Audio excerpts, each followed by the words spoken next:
we're going to graph parabolas again, but this time we're going to learn a different way to graph them using what's called vertex form.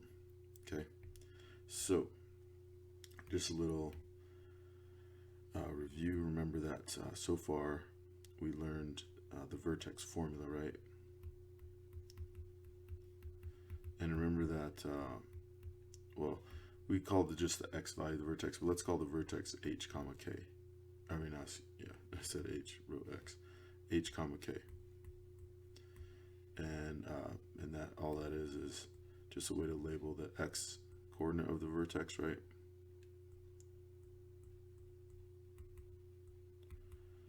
Of the vertex, and k is the y coordinate, right, of the vertex.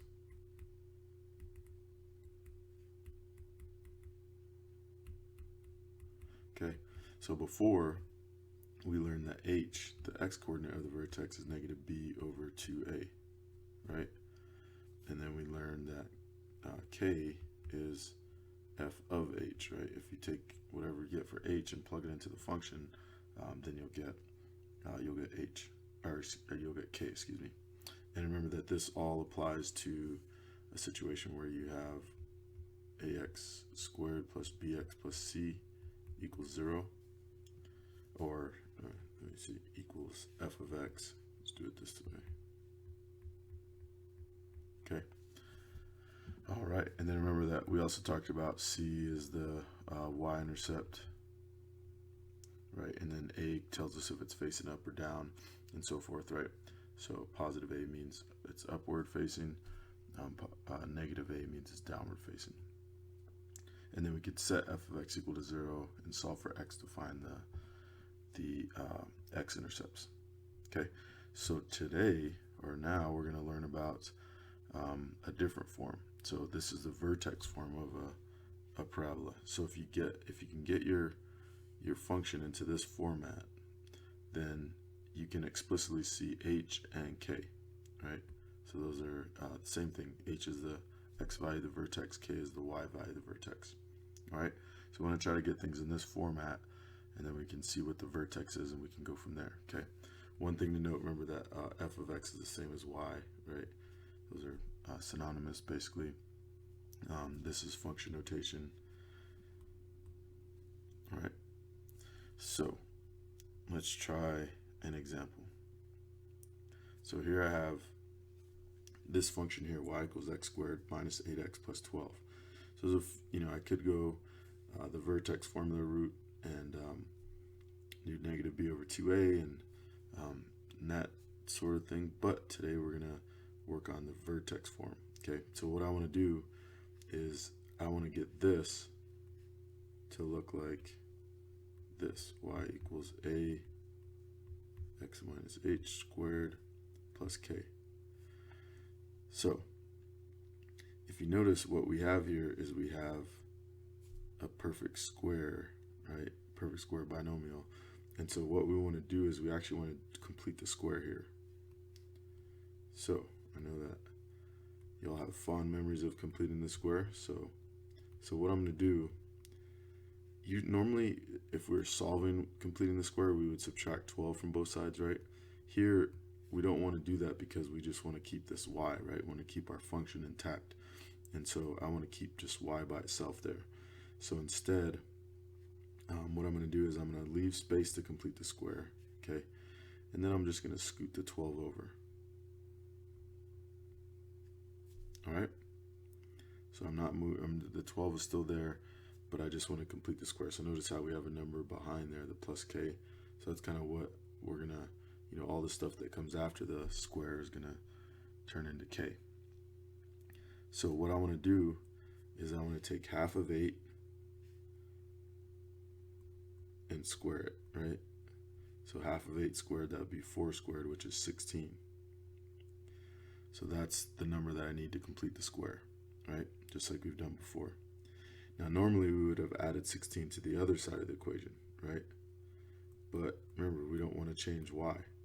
So instead of adding 16 to the left, we can subtract 16 on this side.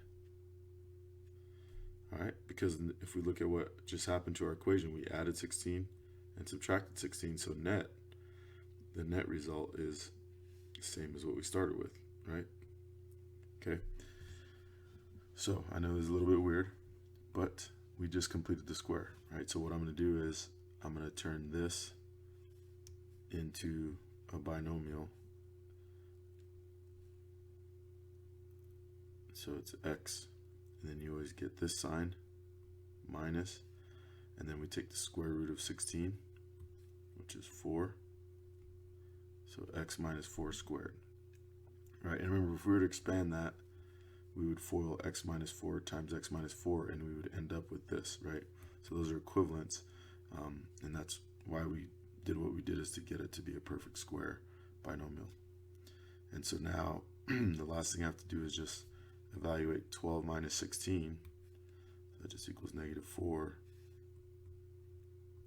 Okay, and so there we have it. Y equals the quantity of x minus 4 squared minus 4. So our h, and it's always, if you notice here, there's a minus in front of h. So it's always the opposite of that, right? So h equals +4. All right, and then k equals -4. And so now we can graph that, right? So that's our vertex for -4. So 4 on the x-axis, -4 on the y. It's right there. All right, so now we can do the same thing we've done before and find our other points, right? This one, we know that here a is +1, so it's facing upward, right? We also know, like, whatever in vertex form, whatever's in front of the parentheses, in this case, once again, an invisible 1, that's a, right? So, so we have +a, so that means it's facing up, which also means we'd have a minimum, right, if they're asking us for that. And then we can find the y-intercept. If we start with this, it's easy to identify the y-intercept is 12, right? So we can plot a point on 12. Now, if we just started with vertex form, then what we would do is, to find the y-intercept, we plug in 0 for x, right? So we basically find f of 0, or y, find y when x is 0. And so that would be 0 minus 4 quantity squared minus 4, right? So that would turn into 16 minus 4, which is 12, right? So we get it that way too. All right, and then now for the x-intercepts. So the x-intercepts, what we can do is set y equal to 0 and solve for x, right? So this is a situation where it's handy to have in a vertex form, because then we can just add 4 to both sides.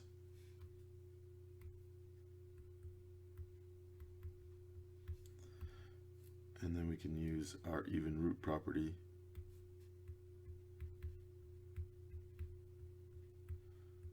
and take the square root of both sides. All right, remember we need a plus or minus there. So we get plus or minus 2 equals x minus 4. Square root and the square cancel out. So then we can add 4 to both sides. So we get x is equal to 4 plus or minus 2. And we can separate those and simplify. So we'll get 4 plus 2, which is 6. And 4 minus 2, which is 2.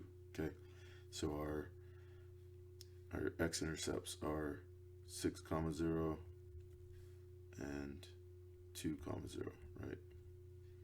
And just for good measure, our y-intercept was 0, 12. All right, so now we can plot 6, 0 and 2, 0.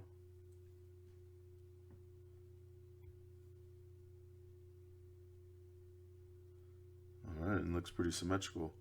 And by the way, remember our axis of symmetry goes through the vertex. So in this case, it would be x equals 4. So we could plot that as well.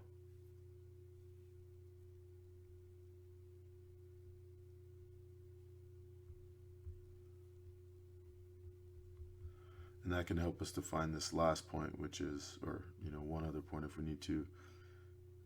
So here we're 4 away, so we can go 4 away in this direction. All right, so now we can graph.